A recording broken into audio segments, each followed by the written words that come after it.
and welcome to another episode of Anfield Watch. Today, we're going to be talking about what everyone has been talking about this week, Mohamed Salah and Arne Slot's situation, whether Salah has a future at Liverpool, and whether he was right to come out and say what he did, how Arne Slot has dealt with the situation. Was it good? Was it bad?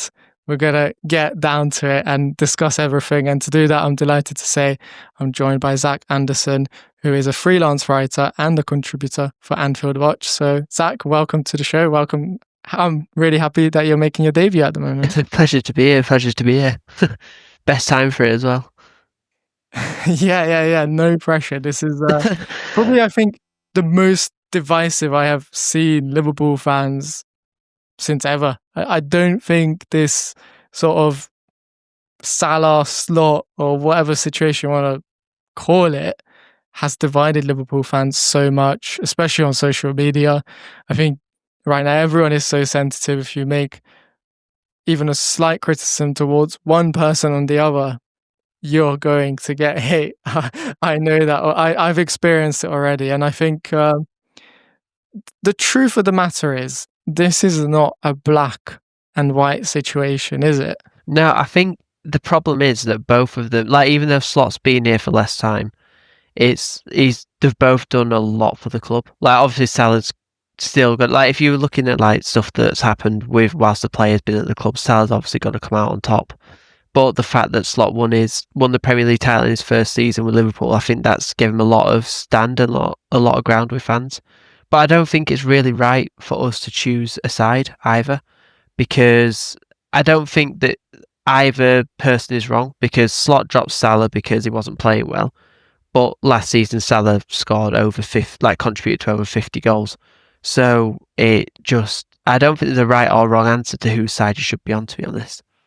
The first thing that I wanted to get into is, I think a lot of fans who are against Salah or sort of critical of Salah seem to use the argument that, oh, he's done this just because he's been dropped for 3 games.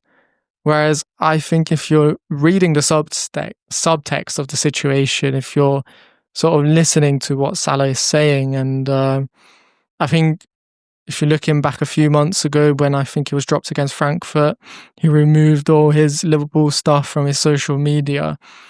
And I feel like this isn't just a situation prompted by those 3 matches that, well, one of them he was involved in, the other 2 he wasn't. I feel like this has been sort of bubbling under the surface a little bit, and it wasn't just a reaction to being dropped for 6 days. I think something must have gone on behind the scenes, but I think him being dropped for those 3 games has just sent it to tipping point. So that's just the boiling point, and that's where he's just like, right, I'm done with this, because signing a 400 grand a week contract in the summer, you're expecting to play every game, really, even if you are in bad form or whatever. But then again, it's like others such as Van Dijk or Konate have also played quite badly, but they've not been dropped. And again, that is probably down to depth. But the fact that like Chiesa has been on the bench all season, and although he was injured, like out ill last against Inter, it still feels like Slot could have used the depth more, and even just brought in a couple of youngsters if we're that low on players. Like one youngster in the team isn't going to let down an entire team. Like it needs to be some, like, and we had a lot of depth last season, and then now it sort of feels like because of all the injuries we're having, we've just got none. So I think it is something that's like something's happened behind the scenes with Salah, and then what's happened, like him being benched for the last 3 games, has just sent it to a boiling point, and then he's just had enough, to be honest.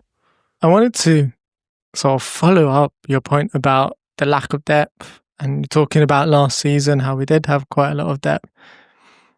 It feels like Slot's sort of man management of the players who he doesn't consider crucial to the starting 11 is kind of lacking a little bit. I think the reason why Liverpool have lost a lot of their depth is because those French players were so desperate to leave in the summer. The likes of Jarrell Quansah, Tyler Morton, even Harvey Elliott. I mean, he hasn't had the best of luck at Aston Villa, but he was desperate to leave.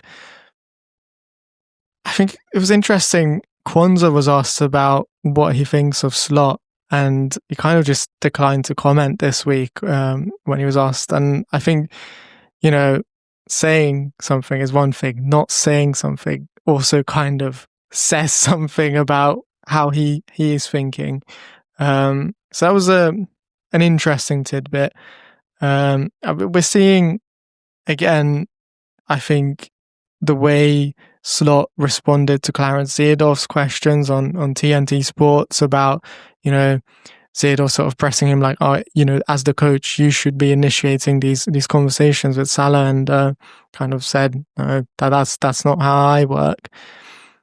Do you think this could have been managed better with Salah, and perhaps if maybe Jurgen Klopp, Slot is always unfortunately going to be compared to his predecessor. If Jurgen Klopp was here, maybe this could have been nipped in the bud a little bit sooner and resolved a little bit better. I think that none of it should have come out as publicly as it did. I think that unless they have had conversations, because we obviously don't know what's happened behind the scenes, but in my head, anything that happens behind, if you're unhappy with your manager, you don't go and out him, especially after signing a new contract that you're going to stay at the club for 2 years. Because it feels like Salah more or less gave Liverpool an ultimatum of Slot or him. Because from him saying that they've got no relationship whatsoever, it makes it seem like it's just all gone wrong. Basically, it's it's hard to explain because it feels like a lot more should have happened before it's come to that point. It's it sort of feels like, do you know when Ronaldo spoke to Piers Morgan after being at Manchester United? It's obviously not as public as that, and it's not as long of an interview, but the comments still feel quite harsh. He may not have a relationship with Slot, but I think my sort of argument here is, well, he said he doesn't have a relationship with Slot, but shouldn't it be on the manager, the head coach, that's his actual title at Liverpool, to actually, initiate that relationship and make sure that relationship is intact, especially when you're talking about, a club legend. I believe he's still Liverpool's best player when he is playing. So shouldn't it be on Slot to make sure there is a relationship? And if there is no relationship, then surely that is not the fault of the player, but the manager rather, because the manager, that is what they're paid to do, to maintain a relationship with all their players and to keep them happy. Well, I think it is, but I do think that he's still got a good relationship with a lot of the other Liverpool players as well. After the Inter Milan game, Curtis Jones said that they're always going to stick by Slot. So to me, that shows that he has got a good relationship. But they just have to say that because, you can't, as a player, you can't say anything else. It is kind of like, but if it was that bad and Liverpool wanted, the players wanted him gone, then they wouldn't just say, oh, well, yeah, we're going to stick by him no matter what. Because it's a hard time for everyone involved with Liverpool at the moment. Last season, we were on such a high. We'd won the Premier League. The start of this season, we won 5 games on the bounce in the Premier League. And then all of a sudden, it's just gone pear-shaped. So I think a lot of it is just the built-up pressure from being Liverpool are a massive club, and the fans are always going to expect results. So I think it's the massive pressure of results and us not winning very many games recently. The game against Inter, it was actually a nice relief to actually get a win. Whereas as a Liverpool fan, you shouldn't be relieved to get a win, in my eyes anyway, especially with the players that we've had over the last few years. Now that you brought up Inter, I think we've got to get into the performances, because the fact of the matter is, the last time we saw Salah starting, Liverpool lost 4-1, 3-0, and so forth and so forth. Now, we've entered a period where Salah hasn't played and Liverpool are unbeaten during that sort of process. Should it be celebrated? Should it be a success that, we've removed Salah from the team, therefore Liverpool have become better, and now we're heading towards an upwards trajectory? Or do these results sort of need to be examined a little bit further, and is there a caveat there that perhaps the level of the opposition that Liverpool facing, maybe perhaps barring Inter Milan. But I would argue even Inter Milan are probably not the strongest opposition that you're going to face in Europe. That has sort of helped Liverpool, and maybe even if Salah was to feature, the results could have been the same or perhaps even better. I think because we've drawn against Sunderland and Leeds, and say last year if we drew against two recently promoted teams, we'd have been absolutely fuming as fans. Like, you would have just been absolutely fuming. But this season, it feels like because Sunderland have been in such good form, and like I was genuinely worried to play Sunderland, which is a crazy thing to say considering they've only just been At promoted. Anfield as well. Yeah, and then Leeds, they weren't in good form, and then they just won Chelsea before they played us. So again, it was another sort of like bit of relief that we'd drawn the game. But again, that's just down to a lot of the players playing badly. Like Kanate against Leeds was terrible. And after that game, in my eyes, say if I was on Football Manager or whatever, and my centre back did that, he'd be getting dropped straight away the next game. But For I who think though? Melity Lucky or not to be fair to Slot there, I think Slot we're right to criticise Slot and I think his man management or even just not getting certain things right. But at the same time, I do think Liverpool's management, as much as we celebrated the summer, have sort of hung him out to dry a little bit, especially not signing a centre back in Mark Gahey. They've created a very imbalanced squad, I would say, and we are feeling the results of that as well, because right now it doesn't feel like we kind of know what Liverpool's strongest lineup is, how to best balance this team, and no one seems to know the answer. Slot doesn't know the answer himself. Obviously, he's the one who's paid to figure that out, but I do not envy him because it's not an easy thing, and I think he's missing probably a centre back which is very important, especially given Konate's form.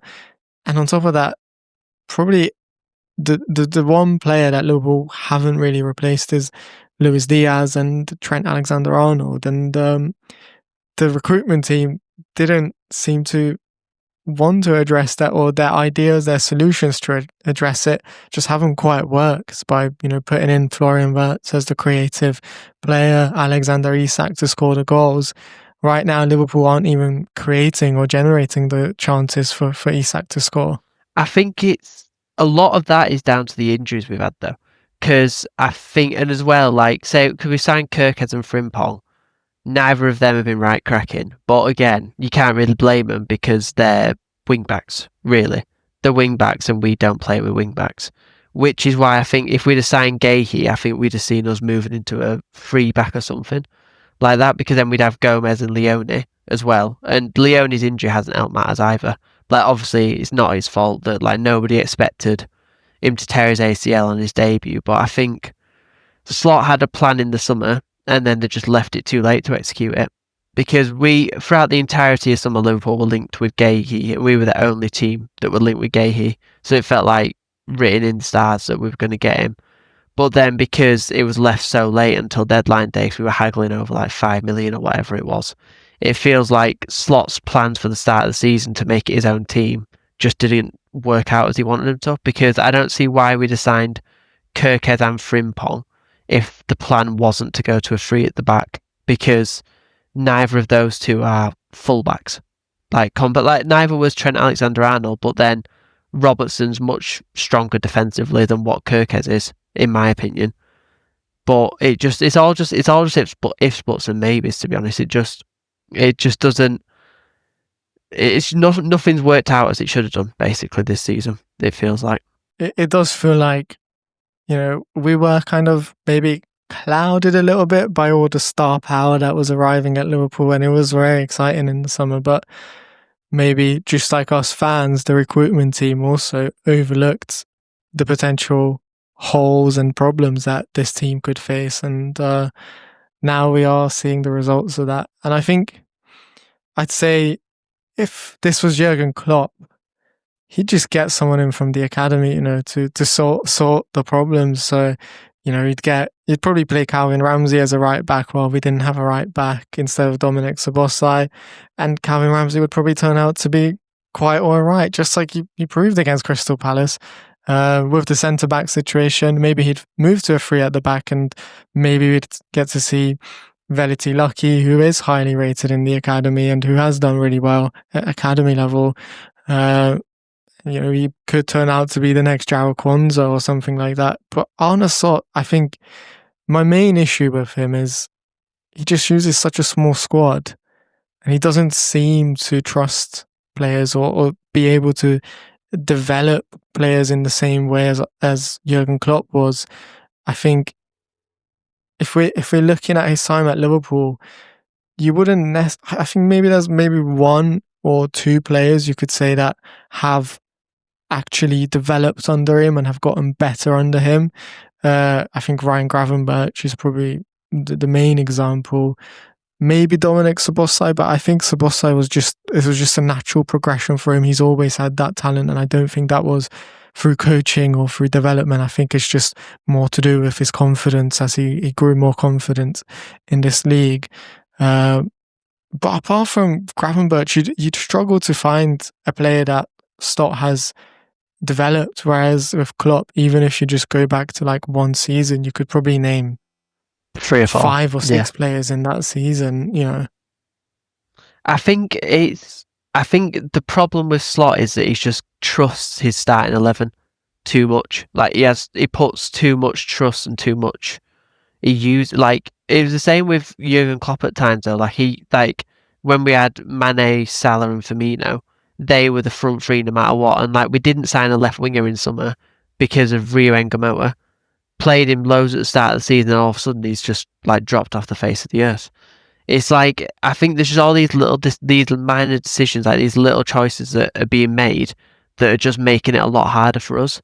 And now, especially with Isak injured again, Gakpo, there's got to be a time where he does either turn to 2 up front and put Chiesa and Ekitike up front, or trust Ngamoa and trust the academy to produce and to do what we need them to do. It's if Klopp didn't trust Phillips and Williams in that season, we'd have never got Champions League. But even though they weren't the best centre-backs in the world, the fact that the manager had the trust in them to put them in the team and to get them to lead the defence gave them enough confidence to actually look like there were times where it even felt like Phillips could genuinely become Liverpool's next centre-back at the club. Because before then it was just Gomez and Van Dijk, but when Phillips was playing as well as he was, he'd head a brick. He'd just be here, there, and everywhere, and it genuinely felt like when Gomez and Van Dijk came back that he'd be challenging them, which is now crazy to say, especially since he plays for West Brom. No, and I think that lack of player development, I think, has hurt Liverpool, and it is something that I think long term the board is going to have to figure out. And I think there are attempts to get Slot more involved with the younger players. I think I know this week, or maybe it might have been postponed, but one of these weeks the academy is planning to host a sort of showcase for Slot to give him an opportunity to look at some of Liverpool's younger players, not just him but his coaching staff as well, and sort of see who he wants to integrate into the team. But at the same time, I was reading the Daily Mail's article on, I think it came out on Thursday, and Lewis Still wrote a piece where he was explaining why Liverpool didn't fill the sub bench for the Inter Milan game. Obviously, there was a small squad, only 19 travelled, and normally under Jurgen Klopp, we'd see a lot of young players then sit on the bench and be part of the game, even if they don't necessarily play, but just to get that experience, just to get that opportunity.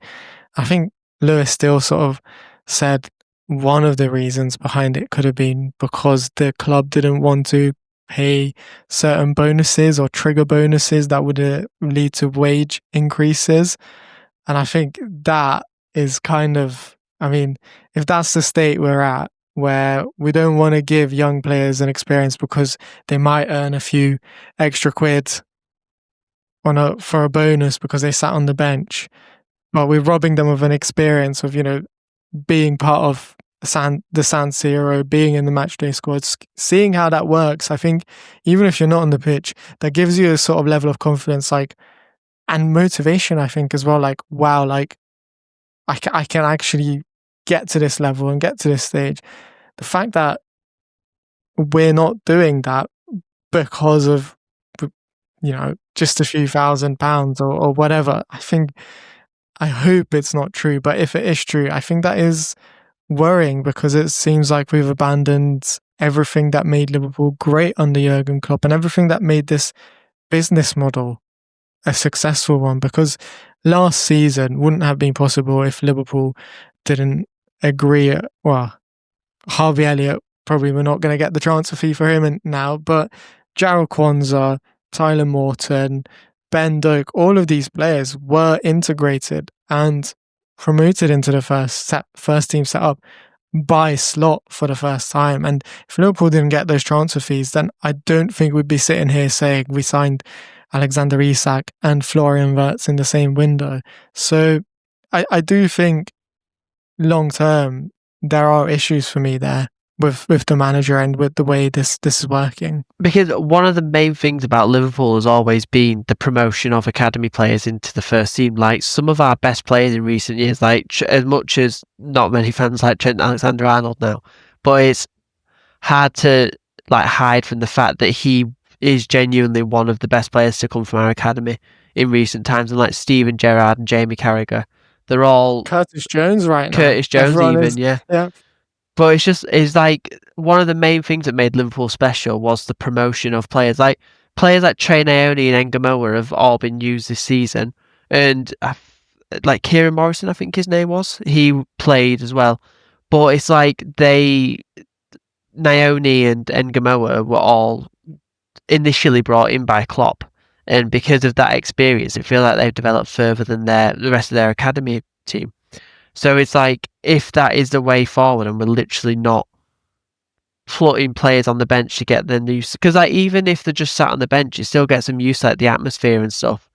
Because if you threw like a 16-year-old that's never been in the middle of like a proper stadium full of fans, they're going to absolutely just collapse. This is going to sound like I'm praising Brendan Rodgers here, but Trent Alexander-Arnold, the first time he was involved in a Liverpool squad was at the Bernabeu when he was 16 years old. He didn't get on the pitch, but he was with the squad.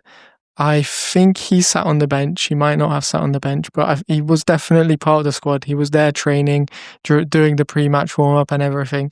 And that was a huge experience for him. I think, it was a while until we then saw him make his debut. I think it was the following season. But that experience, if you just give that to a kid, that extra motivation, I'm sure if you were to ask Alexander-Arnold, he would say that was a significant moment for him. And that was something that sort of just, it's almost like dangling a carrot in front of someone, you can reach this, you can get there. And this is why you want to get there, because you want to be playing in these stadiums and you want to be experiencing this on a regular basis.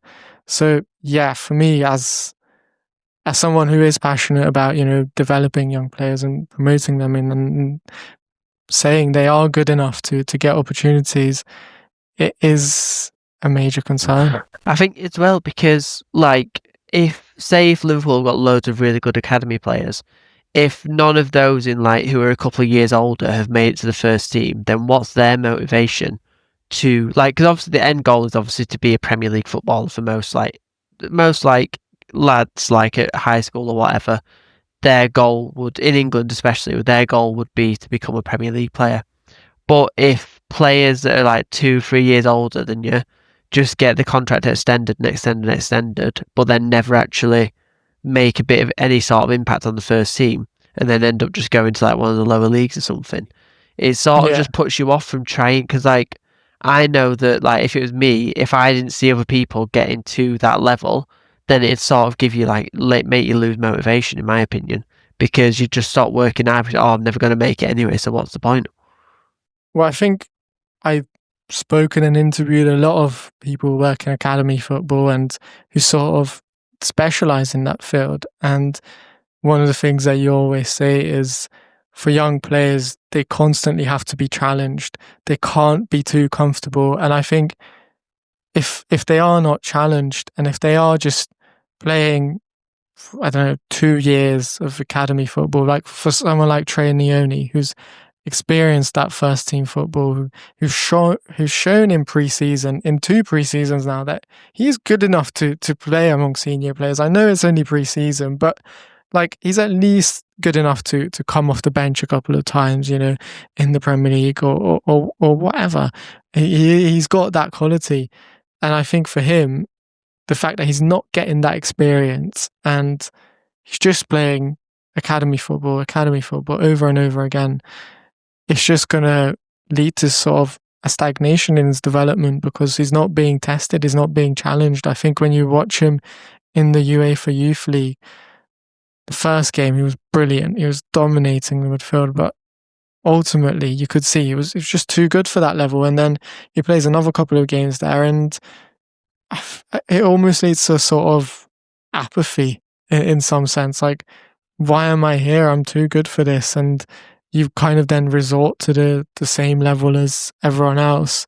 And I don't think that's a good thing. I suppose on the flip side of things, though, if you ask Slot why he isn't using academy players, he said it's a really difficult time for the club in general. So then if an academy player, like Amara Nallo, he's had 2 red cards when he's come on.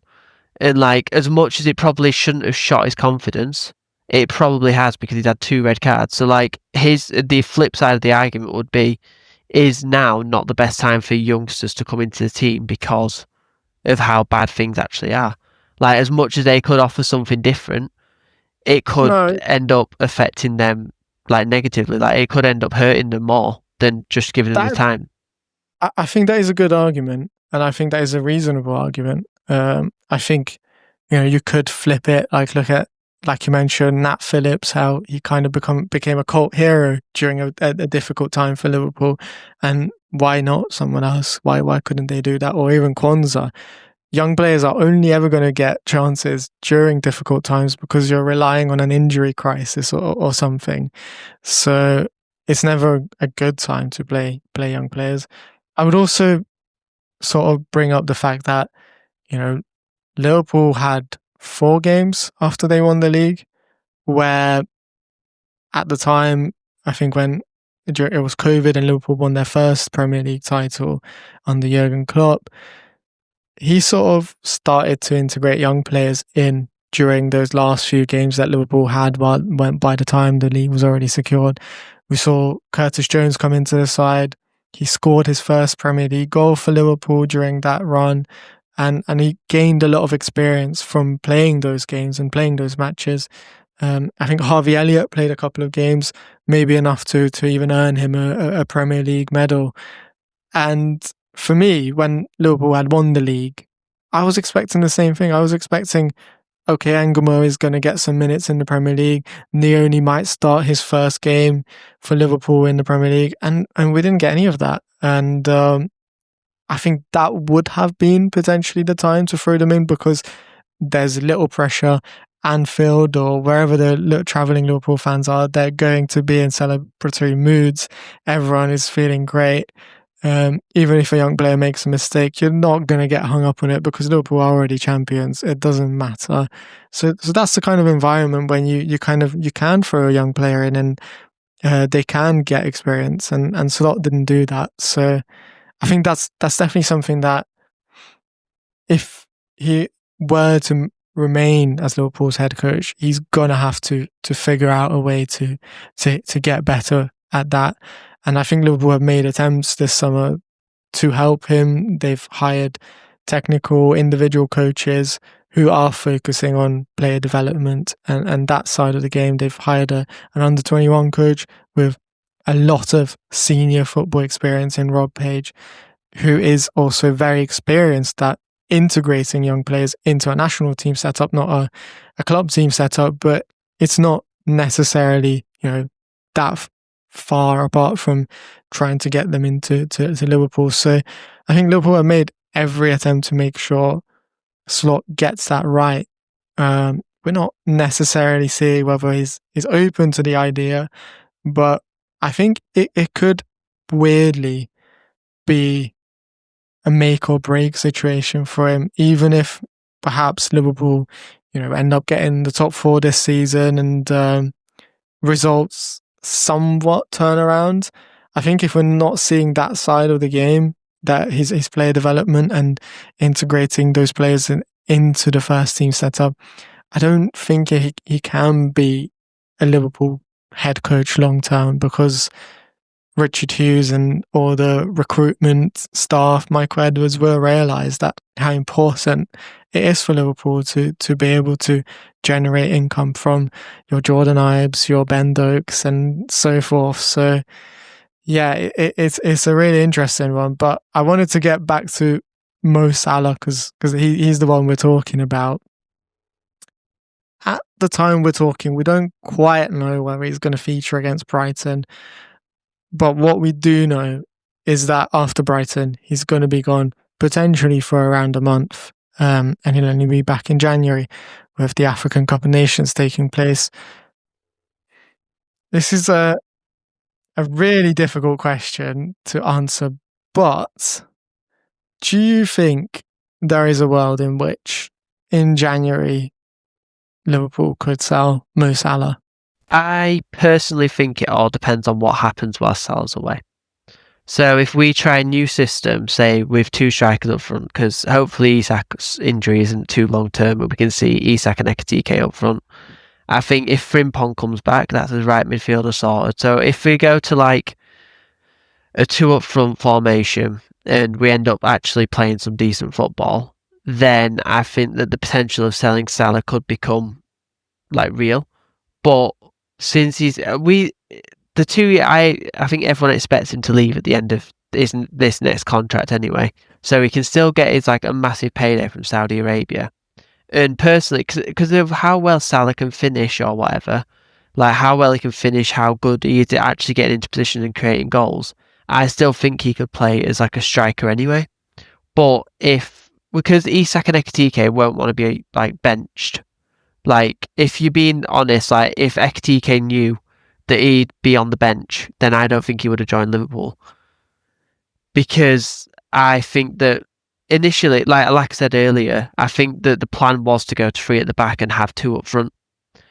But like he's played him out of position and stuff at left wing, but I just don't think that we can say definitively if Salah's going to leave or not yet, because it all depends on how we play. If we play really well in a new system and Slot doesn't think Salah will fit in, then yes, I can see him being sold. But if we carry on this form where we're just drawing against like Leeds and Sunderland and stuff, then I don't see why we try and move him on, especially after what happened in summer and stuff. And I feel like that's playing heavily on the players as well, which is something that's forgotten about. But I just at the moment I can't say yes or no whether he should or shouldn't be sold. I'm gonna have to wait and see for the next few games, I think.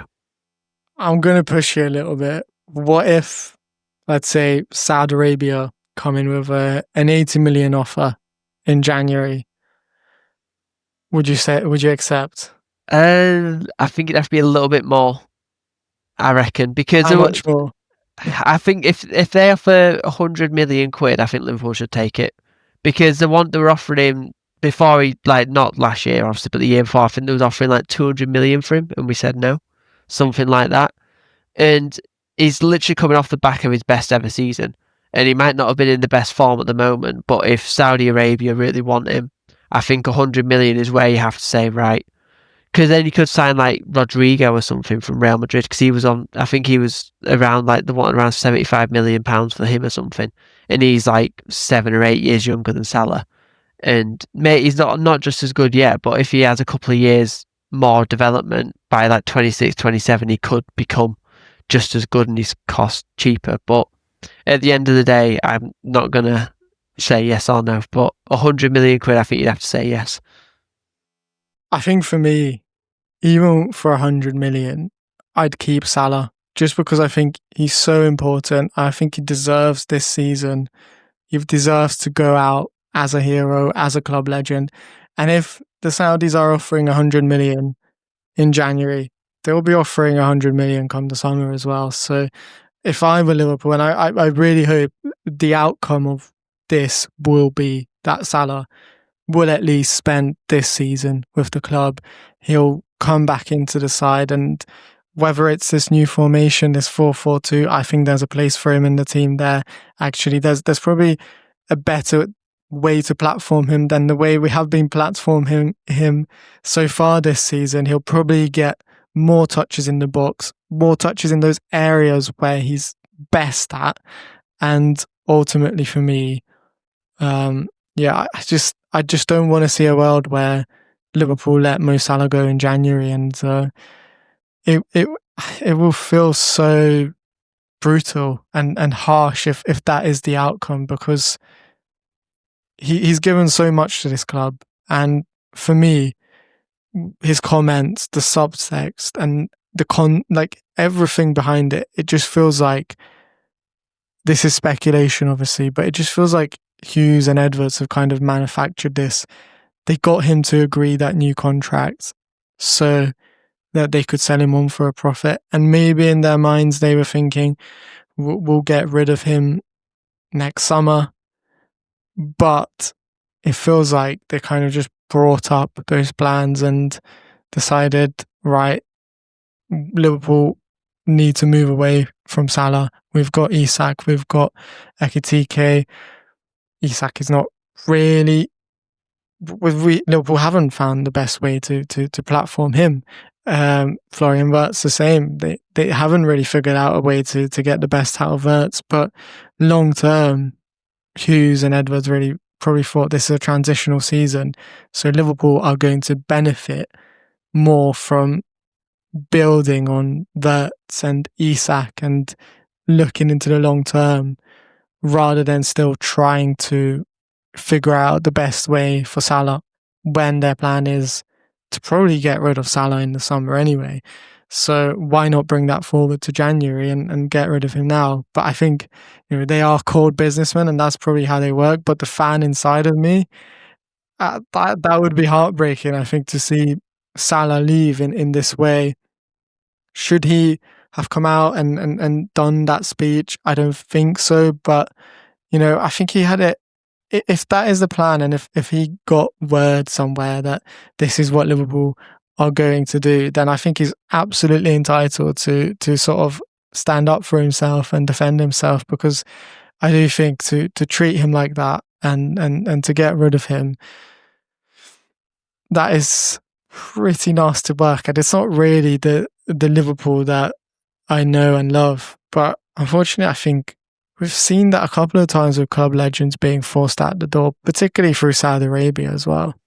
I think a lot of it honestly just comes down to what happens to today's talk between Salah and Slot. I think if the situation can't be resolved before AFCON comes around, I feel like it'd be like, obviously not as severe as what Isak is, because he's still happy to play, he's still training and stuff. But I feel like it would become, like, say if they have a talk today and they still not resolve their issues, then that's when the situation feels like it could become untenable. I would hate to see Salah leave. Like, he's one of my favourite ever Liverpool players, alongside Fernando Torres for me. But I just don't know what's going to happen. Because both parties, both sides of the argument, I can see Slot's point, I can see Salah's point. I don't think he should have come out and said it publicly, because if Salah does leave, it's all sort of being self-inflicted, because he said everything about that himself. Like, Slot's not even mentioned his and Salah's relationship being bad or anything. And again, it is just fighting for his own corner. Like, he wants to play games. He's paid $400,000 a week. He's not doing that just sit on the bench. But again, it's a really difficult situation, because both of them have done so much for the club. And I would absolutely hate to see Salah leave, but at the moment, that feels like the way it's heading, especially with all like the Saudi Arabia rumours and just what's happened with Liverpool in general. Like you said, like we've forced Núñez out. Like, Núñez wasn't much cop, but it seemed like he's doing a lot better than what Isak is doing this season, for example. Like, he may not have been like the most, like, he was a very entertaining footballer to watch, but like, it may not have been the most consistent. And just think of how entertaining Ekitike is. Imagine him and Nunez as the front two. that's I the think we thing though, were like robbed it's of a potential absolutely like champagne chaos. football with those two. Yeah. That's the thing though, it's like I think a lot of our problems this season is because we bought players for a system that we don't play.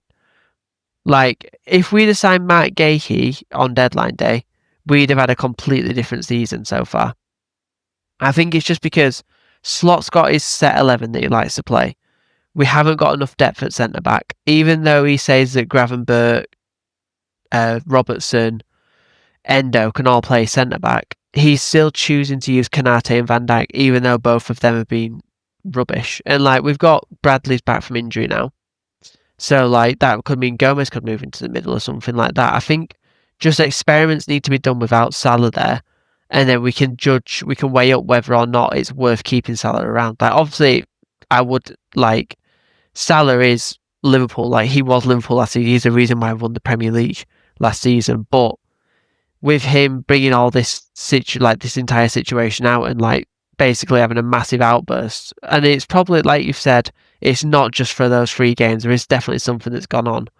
But I think the fact that he's not been able to hold that in and just speak to Slot himself and he's had to do it to the media and get it all out, I think it's just all just really weird at the moment. And I just don't know how it's going to end. I think today's talk between Salah and Slot is going to be like the turning point, like whether or not he gets sold or he doesn't. I think both sides probably have to be a little bit more adult about this situation.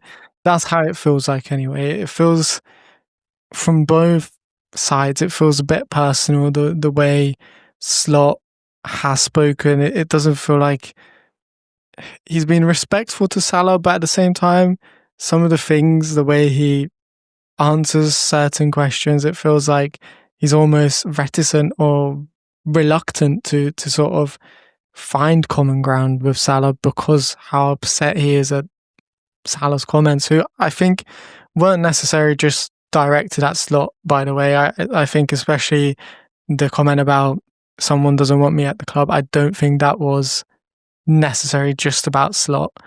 But I think ultimately all of us Liverpool fans and everyone, all we want is for Liverpool to be successful. And why would we not want Mohamed Salah to stay and to be successful and to have another great season, one last season at the club?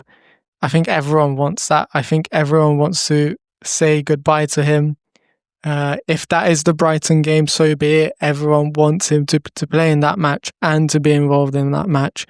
And no one wants to see him leave, shoved out the back door and never play for Liverpool again after those comments. I think that would be a really sad way for things to end. And all we can hope for is that's not the resolution that happens, and we get to see Mohamed Salah for hopefully many more games at Liverpool.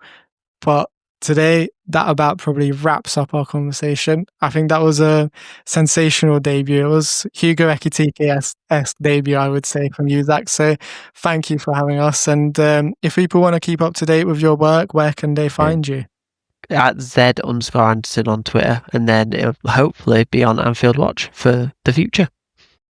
Yeah, I'll include Zach's Twitter in the description below, so do check that out. For everyone, thanks for tuning in, and if you enjoyed the video, make sure you subscribe to our YouTube page and give this video a thumbs up. Thank you very much.